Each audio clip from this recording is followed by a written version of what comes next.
Hello guys, you're welcome back to Lex Education channel where we try to simplify your learning as much as possible. Now in today's video, I'm going to be showing you a very powerful but yet simple strategy. Okay, now in this strategy, we're going to be working with indicators like the moving average, convergence, divergence. So let's add that to the chart quickly. Now when you want to add your indicators to your chart, you click on this is actually the MetaTrader 5. Now as you can see, I've got several indicators already added. Okay, I just hit them because the MetaTrader 5 have that function. So this is the MACD. Now I'm going to be working with the fast EMA 12, slow EMA 26, MACD SMA 9, apply to close, okay, and all of that. So I'm using a color red to make the indicator very visible on the chart. So I'm going to click on save, and then this is the MACD on my chart, guys. Now I'm going to be working with another indicator which is called the moving average 13. Now I'm going to add that to my chart. The moving average 13. This is the moving average 13. I'm going to be using color red also. Okay, I'm using a period of 13. Now the method is exponential and not simple. Exponential moving average 13, guys. So I'm going to click on save and then make it visible. So the red line you see on the chart, that's the moving average 13. And finally, I'm going to be adding the moving average 50. Now this is the moving average 50, period 50, method exponential, still apply to close, and I'm using this color like aqua. Okay, so I'm going to click on save and then make it visible. So guys, this is the moving average 50 on the chart. Now this strategy is very simple, guys. How does it work? Now I need you to pay keen attention, because if you've been following my videos on indicator strategies, you should understand what I am saying or what I'm about to say. I'm going to be working with 3 different time frames, and don't forget that whatever I say, when I say this strategy can work for the daily time frame, H4 time frame, and the H1 time frame, simply means that it can be replicated also on the H4, H1 and M15, and also H1, M15 and M5. So now the first thing I need to do is I'm trying to take a sell trade. So the first thing I need to do, please pay attention. The first thing I need to do is to ensure that, as you can see the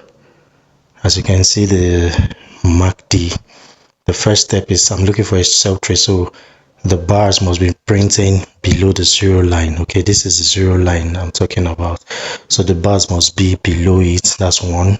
Then number 2, that's the first criteria. Then number 2, the moving average that is on the MACD, okay, must be pointing downwards. Moving average on the MACD must also be pointing downwards, guys.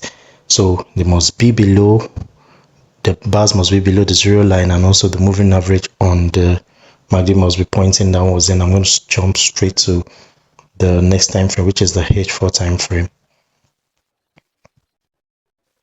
Now on the H4 time frame, what am I supposed to be looking at? So I'm supposed to be looking at the MACD. Okay, the MACD must be pointing upwards. Okay, must be pointing upwards. Okay, must be pointing upwards. Now don't get confused. Don't say the bars are the marker, my marker is forward. Let me go back to the D1 so you understand what I'm saying. Now this is actually the point where I'm supposed to start tracking the setup. So as you can see, the bars are already below, and then the moving average is already pointing downwards.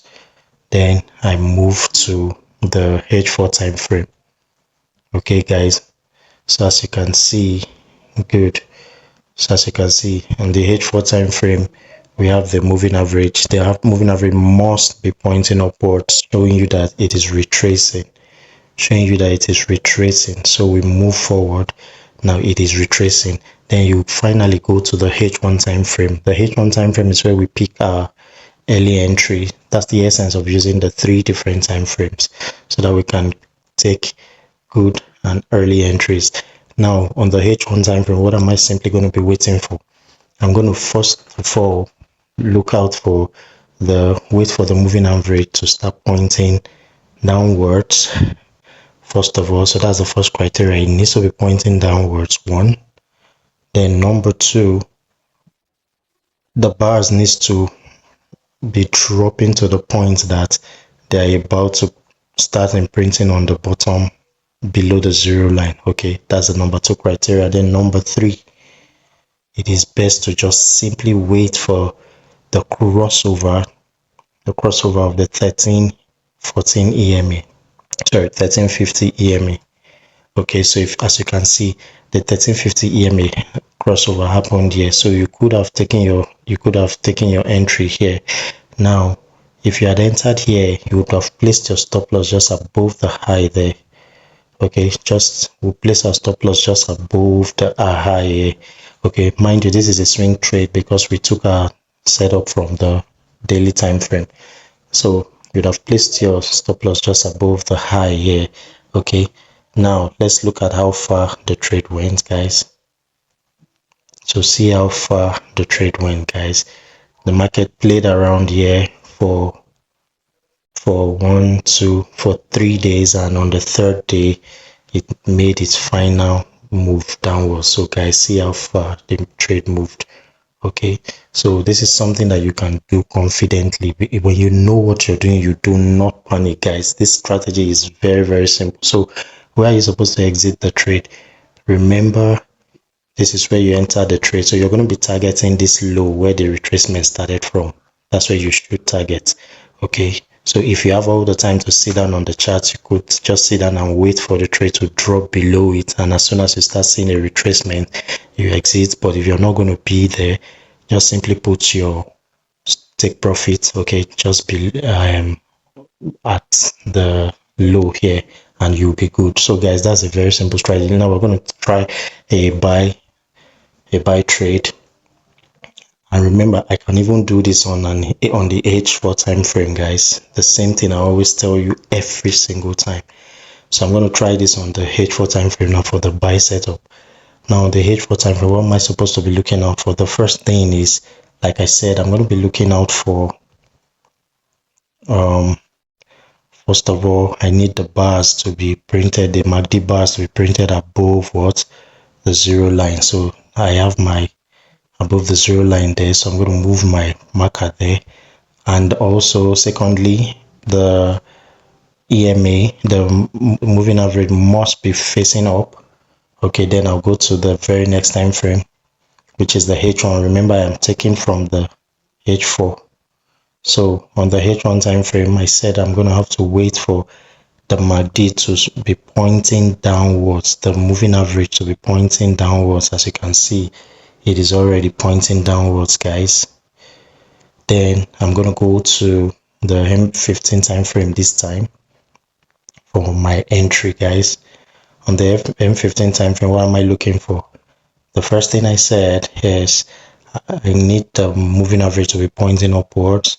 Then secondly, the bars to be printing just close to from below going to the top.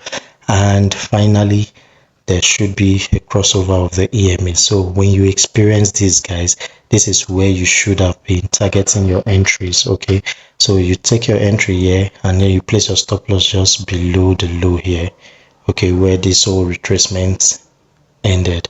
Now, where were you supposed to be targeting? You go back to the H4 time frame and look out for where the retracement started from. So this is where it started from. This is where it started from and came to this point. So you would have placed your stop loss, your take profit there. Guys, just look at what I'm sharing to you free of charge, without any single charge.